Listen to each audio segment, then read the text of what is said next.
Facing a backlash over changes to Ontario's funding formula for autism services, the minister in charge of the file is trying to explain the Ford government's motivation tonight. Lisa MacLeod says her government's #1 priority is getting kids off of a long wait list. I empathize with all of the parents that are wondering what these changes mean. Ontario's Minister of Social Services on Focus Ontario, trying to allay fears of parents of children with autism.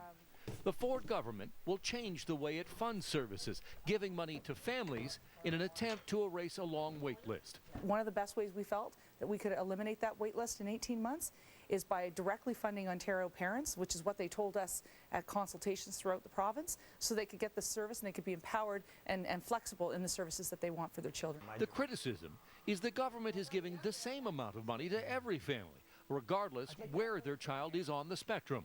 Experts warn what that will mean.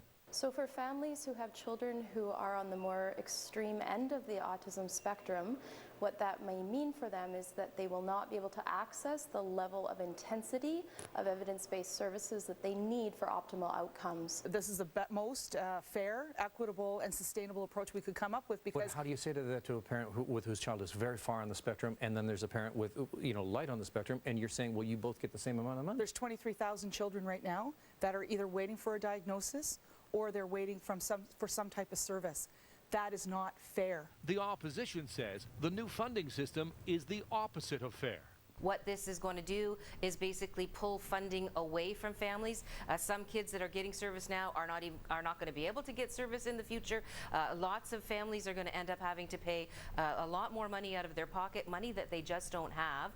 Critics of the new government plan say it essentially spreads existing money out even thinner, while supporters say it does what's needed immediately, which is namely clearing that wait list and giving parents more choice.